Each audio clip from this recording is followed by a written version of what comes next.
Hey guys, welcome back to my channel, and today we're finally talking about the Radfords and their brilliant new best-selling book. That's right, they brought out a book a few months ago. I'm sure it was February. Was it February they brought it out? I bought it the moment it came out, right? So I've had this and I've been sitting on this for ages and I haven't talked about it. Some of you probably already know some of the quotes that I'm going to quote in this book, but I feel it's a very important topic because it actually has Noel Radford addressing his indiscretions. He's actually talked about it. So because he's talked about it, we've got to talk about it. Everybody's got to talk about it. And we are going to get right into it. And we're going to go through some of the things that I haven't read the whole thing. Okay, Jesus Christ, I'm not crazy. I don't read. I'm not a reader. I've read 30 pages, right? 30 pages, and that took me long enough. I don't want to read anymore, if I'm being honest with you. So we're going to go through some of the things that I've underlined and highlighted, and let's see what it says and see what Noel has to say about what he did. I'm sure he's proud. It's also the best love story that I've ever read, right? It's an incredible love story. Two lovebirds, as was the promotion before the book came out. Two lovebirds, indeed. Right, so let's have a look at what I found.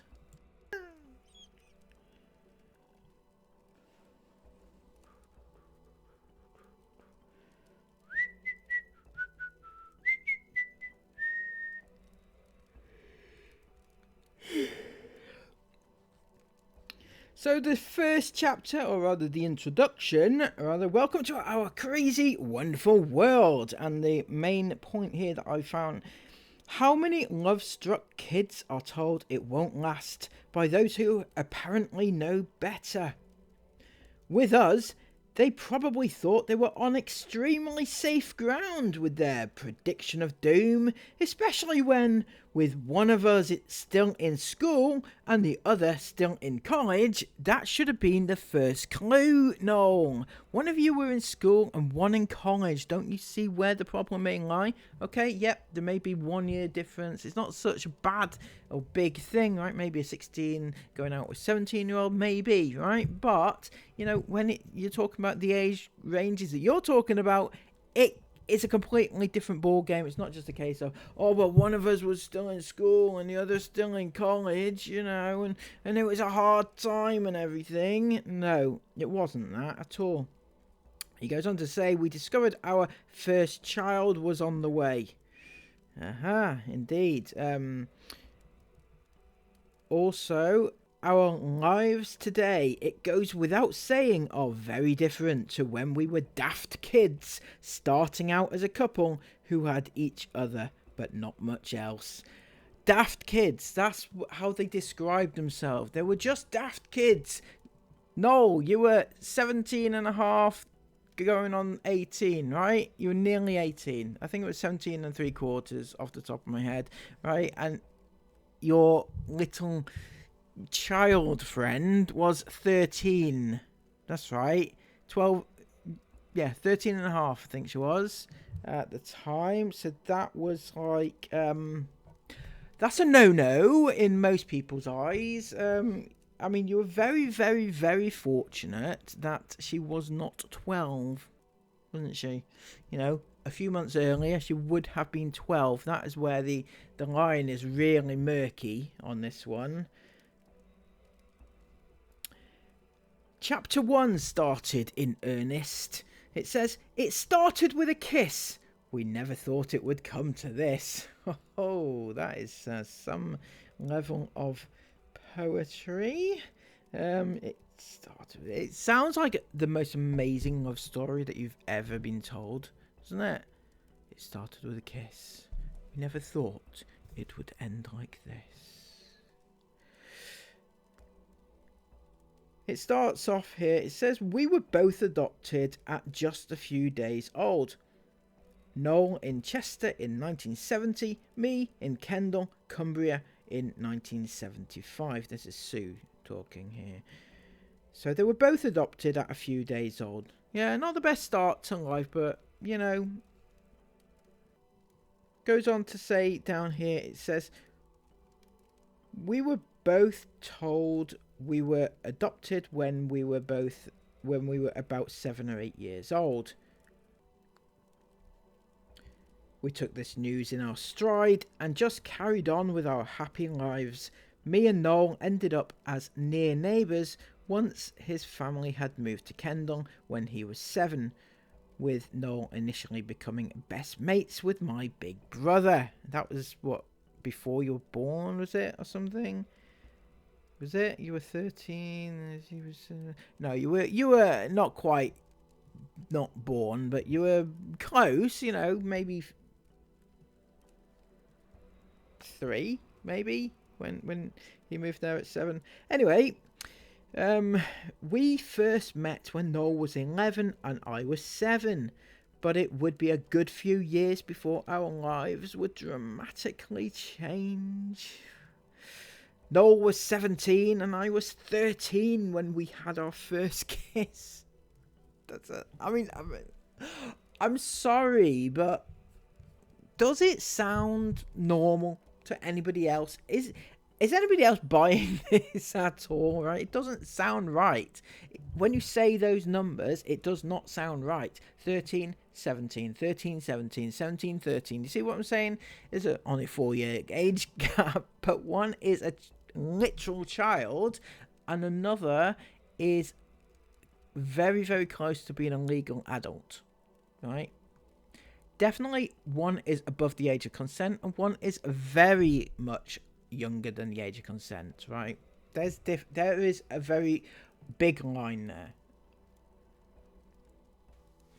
So Sue goes on to say here about her desire to have kids, but she says not 22 kids perhaps, but getting married and having kids, maybe 3, would certainly have been at the back of my mind.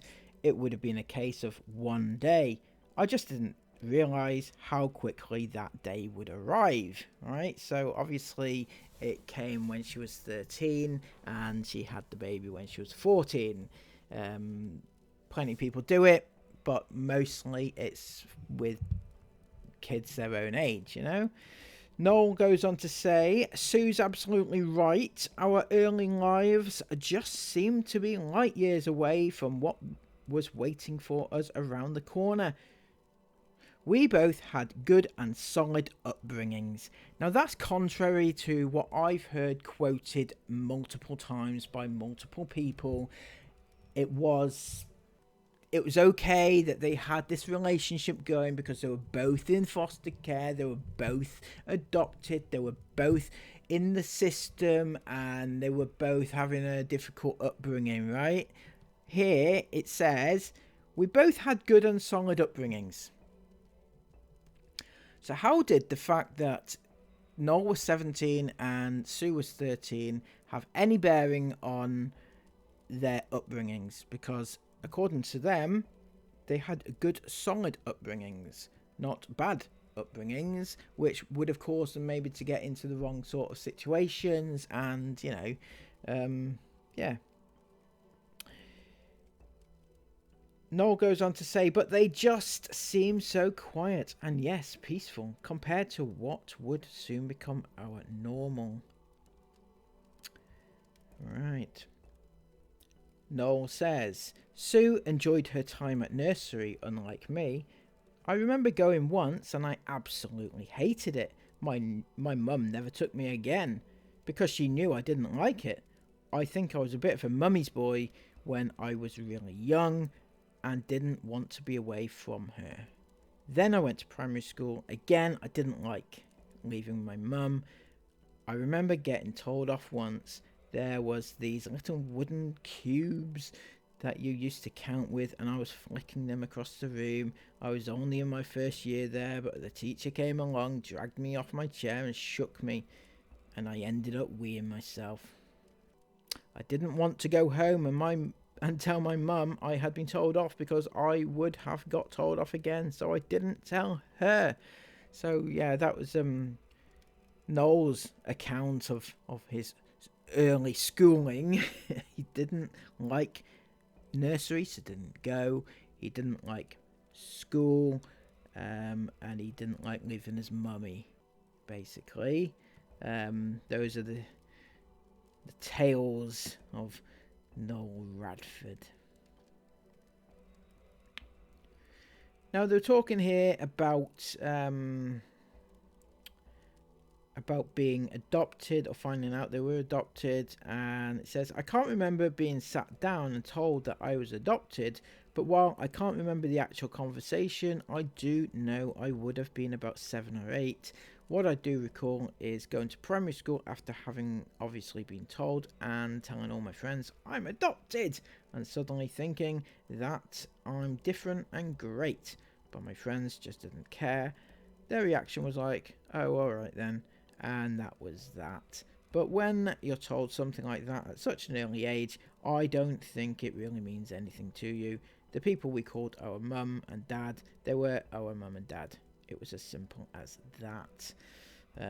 It doesn't sound like you were having a hard time, really, with your upbringing.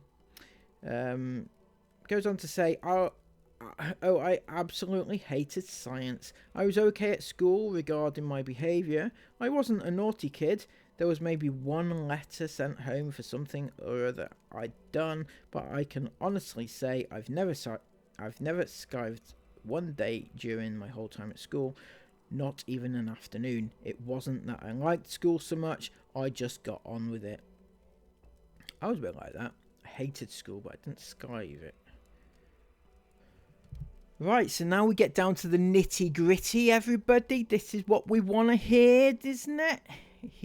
This is what we want to hear about, right? So Sue says, we started going out with each other on August 4th, 1988. Well, that's very specific, isn't it? August the 4th, 1988. When I was 13 and Noel was 17. So there you go, you have it in black and white from the horse's mouth. And I emphasise the word horse, sorry. Anyway, but we met as near neighbours several years before that.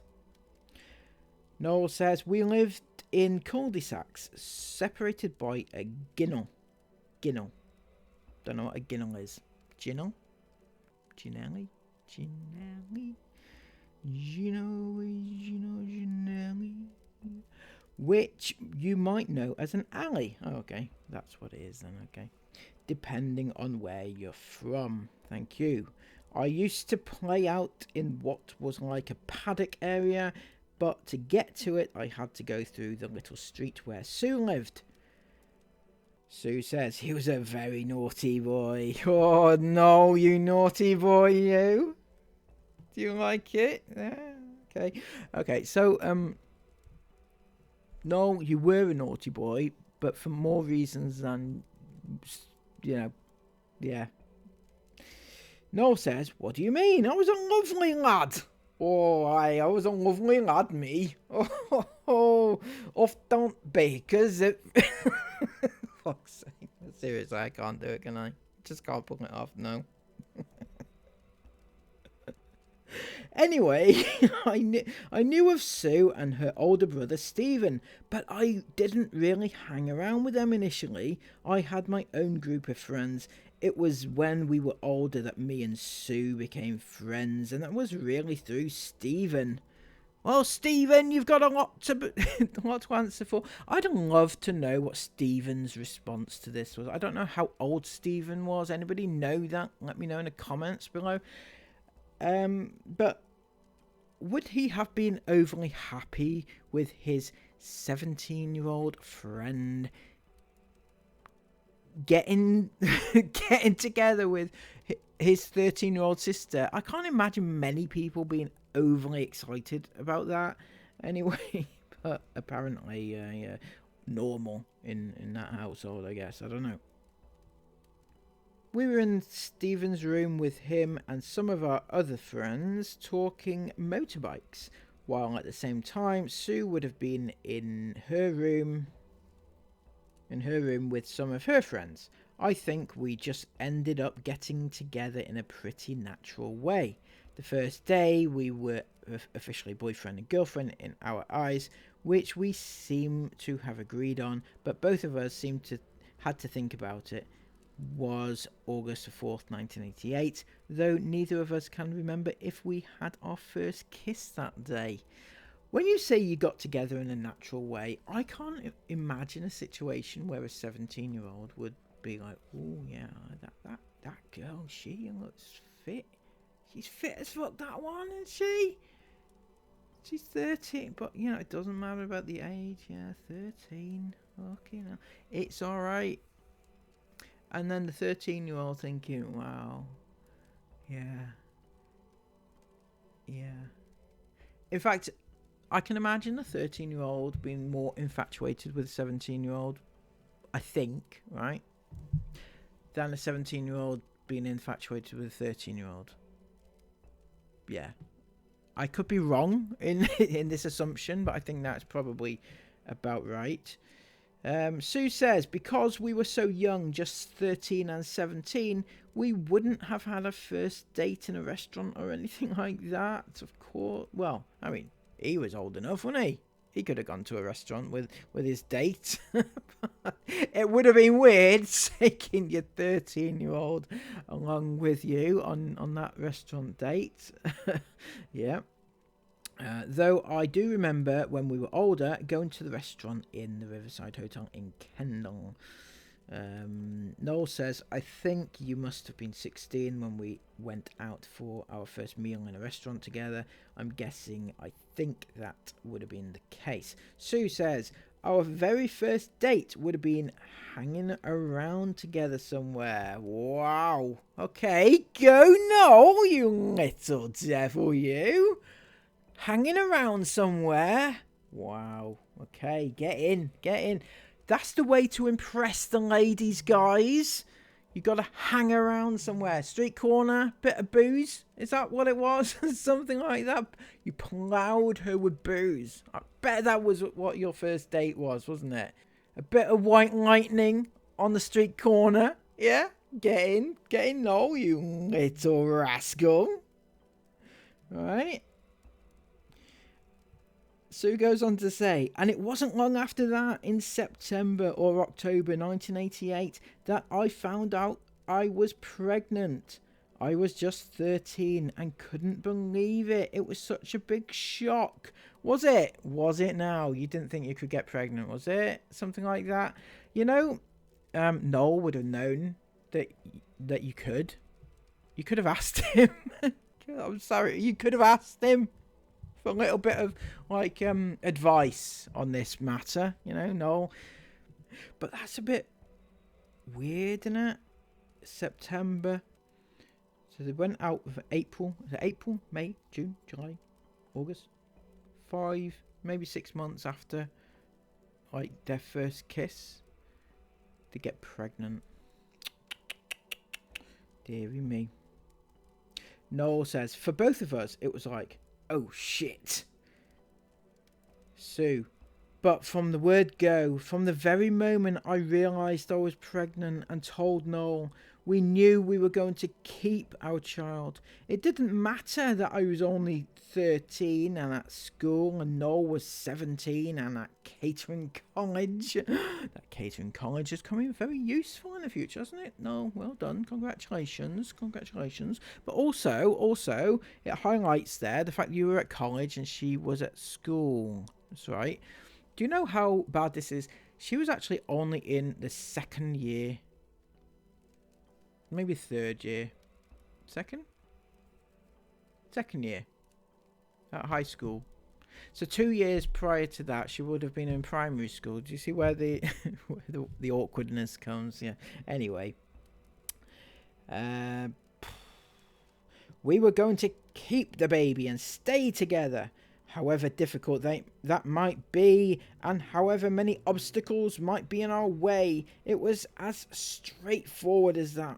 We were just kids. We were so determined. We were together and we were going to stay together. I love the way they keep saying we were just kids. We were just kids, you know, we were just kids. He was not a child, right? He was not a child. I know there's like there's a kind of a gap between a 16 and 18, right? Where you're not a child, but you're not quite an adult. But Noel was almost 18, right? Almost 18. Isn't his birthday in December? Am I misremembering that? Anyway, yeah, he was almost 18. He was 17 and 3/4, basically, right? So almost 18 when you found out you were having a baby. Yeah.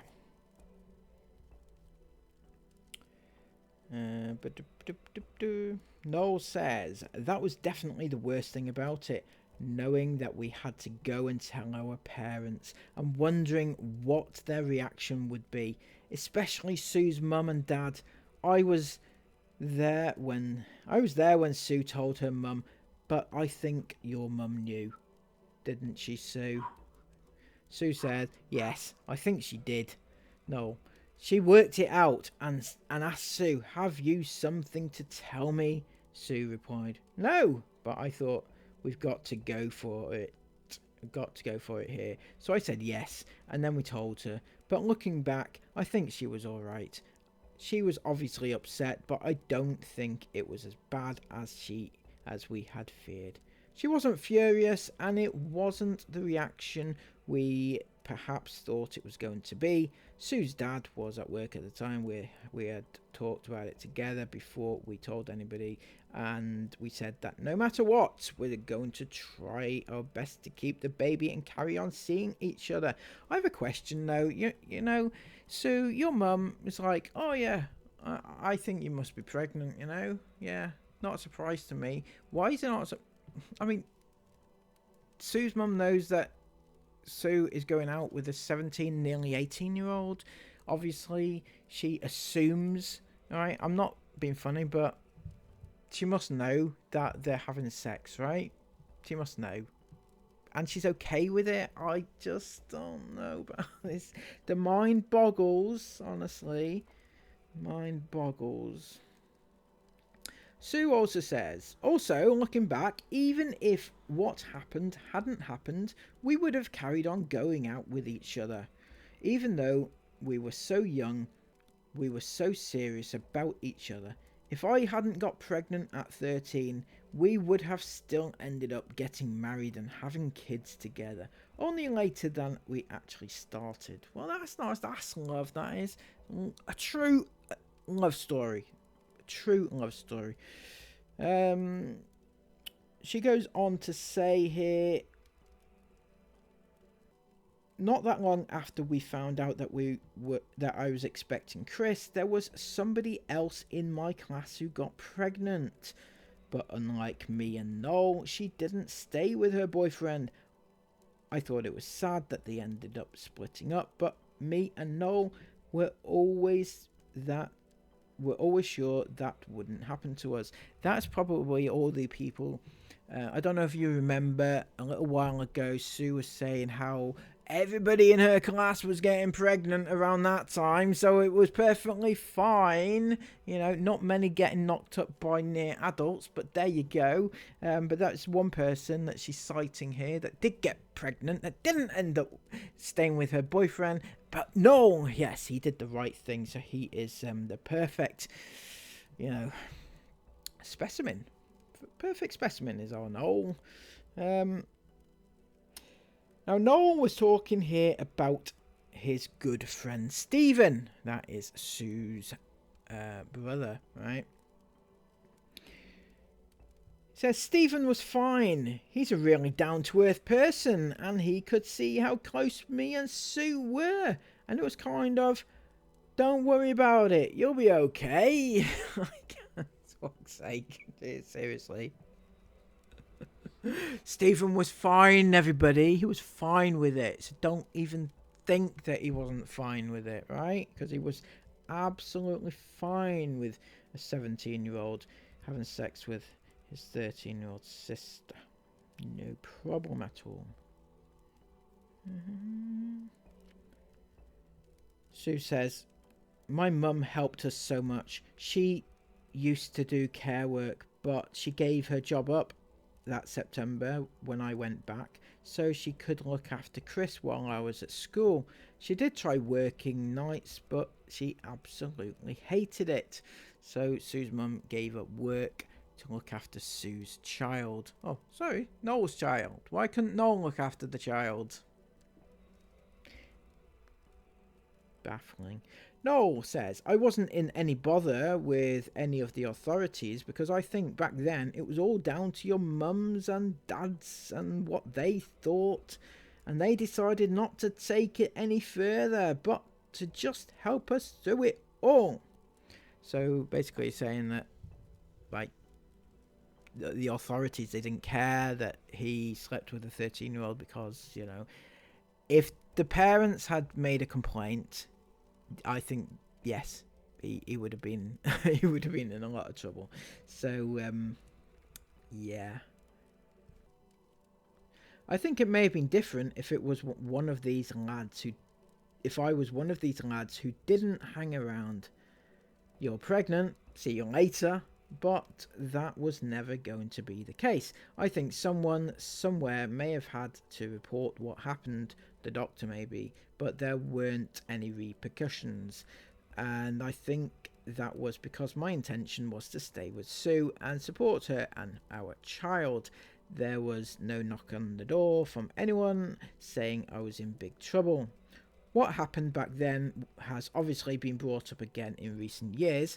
After we became known by going on television, people have inevitably talked about the situation, and it has been written about in the newspapers and discussed on social media. There has been a lot of focus on it, and in a way it was probably worse for us than when it actually happened. So many people who we don't know have given their opinions, but we were both kids. You were not both kids, right? You weren't, right? No, you weren't. Stop saying that. You weren't. It was not as if I was 10 or 15 years older than Sue. For a lot of people, though, things are just black and white, and you are tarnished with the same brush as other people in totally different situations. We were young and we were daft, but we were a couple and we continued as a couple. But you could say that about someone who's 10 or 15 years older than Sue. We were a couple, we loved each other, we were in love. Never mind that it's rape and, and abuse, right?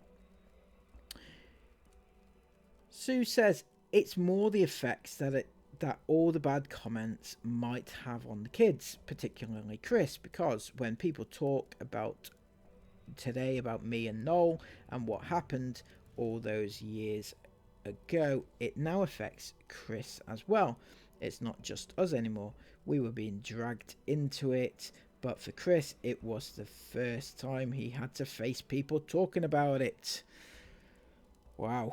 Noel goes on to say, and once it's out there on the internet, it's there forever.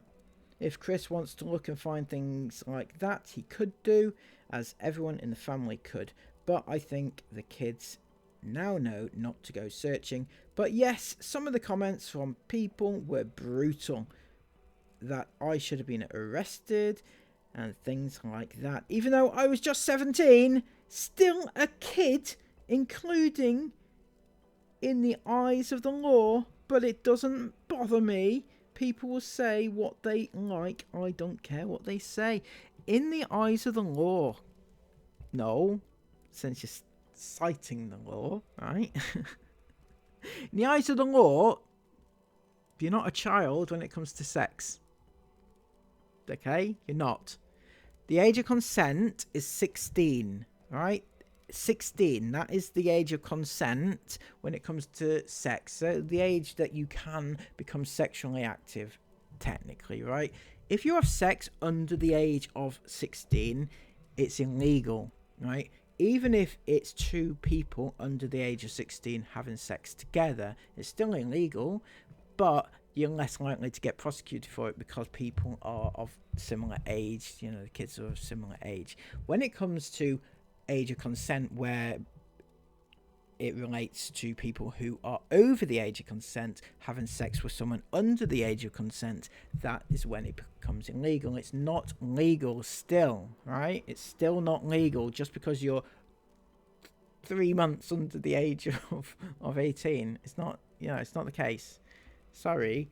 You can say that all you like, and I can't believe this book, right? The publishers are okay with it. Can't believe that. The publishers of this book promoted it as a great love story. That's what they did. Lovebirds, I think they said. So yeah, that was the incredible Making Life Count book, written by the ever lovely Noel and Sue Radford. I don't know if they wrote it themselves. It sounds like an interview. So somebody else has most likely written it. And yeah, that's Noel's take on what he did. He claims that it's perfectly legal because he is under the age of 18. And it's not true. It's not true. Okay, so by the way, I'm just putting this out there, right? Because if what you're saying is that you are okay because you're under 18, right? Are you trying to say to me that you did not have sex for the next 2 years at least? Is that what you're trying to tell me? Because you reached 18 not long after that, right? And when you were 18, Sue was like 14. You see what I'm saying? She was still under 16 and you were over 18. You know?